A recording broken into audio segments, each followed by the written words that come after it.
General angles या coterminal angles का क्या कंसेप्ट है समझते हैं। देखें, हमारे पास फर्ज करें एक एंगल है और हम जानते हैं कि उसके दो आर्म्स होते हैं जी। एक इनिशियल आर्म होता है, ये मैं कहता हूँ जी मेरा जो एंगल है जहाँ ये मैं बनाने जा रहा हूँ जी, उसका ये इनिशियल आर्म है, जबकि ये जो हमारे पास रे है ओ बी कह लेते हैं इसे, ये इसका फाइनल आर्म है, टर्मिनल आर्म है।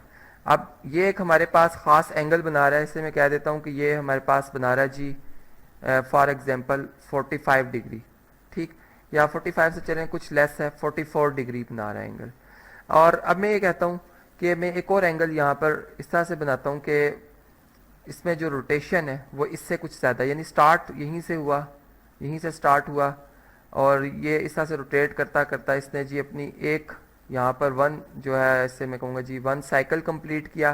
फिर उसके बाद जो है ये यहाँ पे आके टर्मिनेट हो गया, यानी यहाँ पे आके ये रुक गया।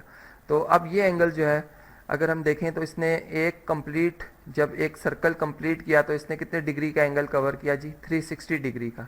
और फिर मज़ीद इसने 45 या 44 डिग्री, चले हम यहाँ तक कह रहे हैं कि मज़ीद इसने 44 डिग्री भी कवर किया। तो इसका मतलब है कि इसने टोटल जो एंगल कवर किया है वो 404 डिग्री कवर किया हुआ इस एंगल ने।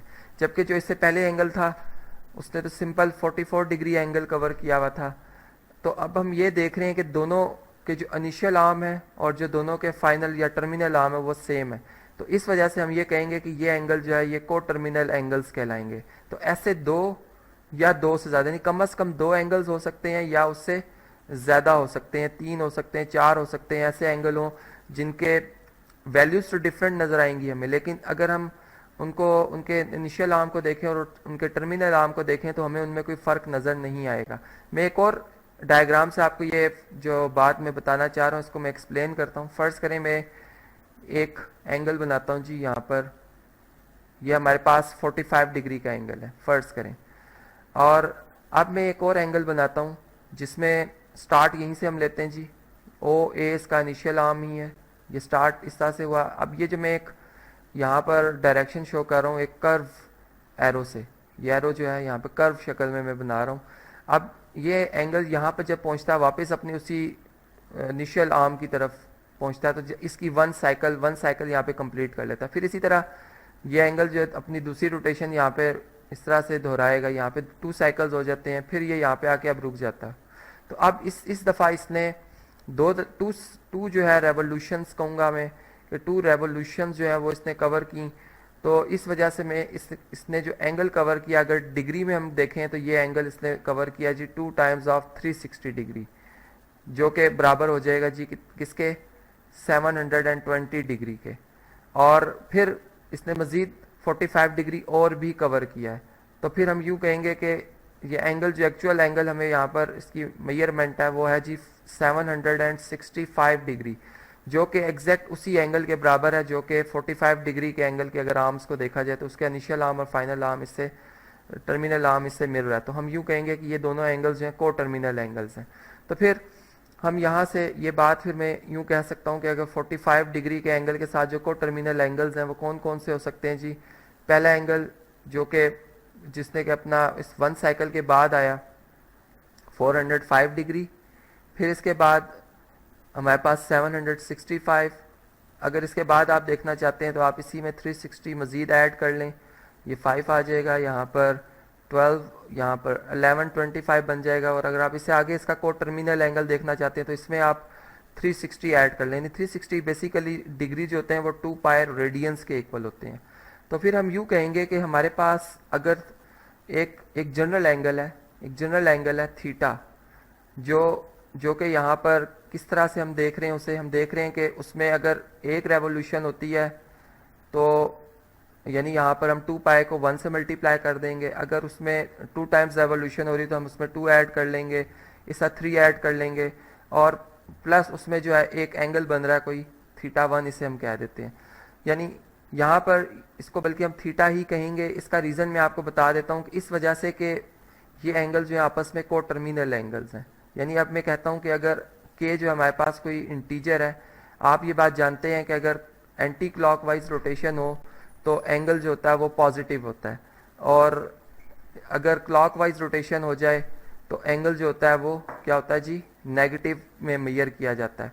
तो इस हवाले से हमने कहा कि जो हमारे पास k है मल्टीपल ऑफ 2 पाई, ये हमारे पास जो है नेगेटिव भी हो सकता है और पॉजिटिव भी हो सकता है। अब एक प्रॉब्लम से मैं आपको ये बात एक्सप्लेन करूंगा। जैसे हमसे ये पूछा जाए कि बताएं कि अगर हमारे पास -240 डिग्री हो, ठीक, इसी तरह 480 डिग्री हो, इसी तरह 14 पाई/3 हो और -14 पाई/3, ये हमारे पास 4 एंगल्स हैं जो हमने चेक करना है कि क्या ये को टर्मिनल हैं किसके साथ जी, 120 डिग्री के साथ। तो हम कैसे इस बात का अंदाज़ा लगा सकते हैं? सबसे पहले -240 डिग्री की हम बात करते हैं। अगर आप इस एंगल को देखें तो ये, अगर इसकी मेजरमेंट के हवाले से मैं बात करूं तो इसमें अगर हम 360 ऐड कर लें, 360 ऐड कर लें इसको पॉजिटिव बनाने के लिए, चूँकि एक सर्कल जो है एक रेवोल्यूशन 360 डिग्री में होती है, तो यहाँ पर इसकी जो डायरेक्शन है ये क्लॉकवाइज है। हम ये देख रहे हैं कि अगर ये एंटी क्लॉकवाइज होता तो इसने कितना एंगल कवर किया हुआ होता, यानी उसको वापस हम उल्टे, यानी हम कहेंगे उल्टे कदमों हम उसको वापस लेके आए, तो यहाँ पर इसका जो एंगल बनता है वो 120 डिग्री बनता है, जो कि इसके बराबर। यानी इससे ये बात हमें पता चली कि ये एंगल इसके साथ को टर्मिनल एंगल है। इसी तरह अगर 480 की बात करते हैं, अब ये चूँकि खुद पॉजिटिव है, एंटी क्लॉकवाइज डायरेक्शन में ही मूव किया हुआ, अब हम इसमें 360 ऐड नहीं करेंगे।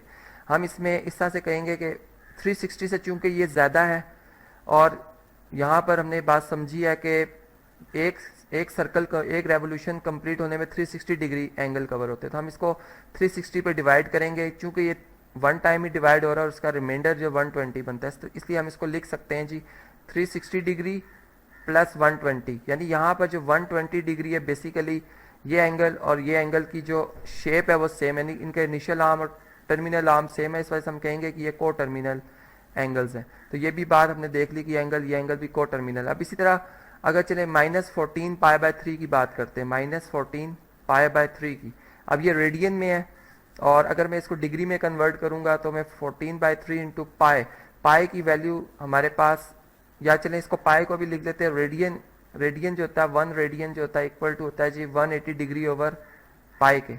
ठीक है, हम इस तरह से कर लेते हैं, तो यहाँ से पाई से कैंसिल हो जाएगा, 360 आर 180 होता है और फिर 60 को अगर आप -14 से मल्टीप्लाई कर लेते हैं तो ये जो वैल्यू आती चले जी, यहाँ से हम देख लेते हैं अगर 14 को मल्टीप्लाई कर दिया जाए 60 से तो ये एंगल हमारे पास कितना बनता है जी, 840 बन रहा है माइनस के साथ। ठीक है, ये चूंकि साइन माइनस का आ रहा है, माइनस का 840 बन रहा है। अब इसको हम कैसे पॉजिटिव बना सकते हैं? हम यूँ कहेंगे कि चलें अगर हम इसमें जो 840 हमारे पास नंबर आ रहा है, इसको अगर मैं 360 पर डिवाइड करूं तो ये 2 टाइम्स 720 बनता है और इसका रिमाइंडर जो है वो 120 आता है।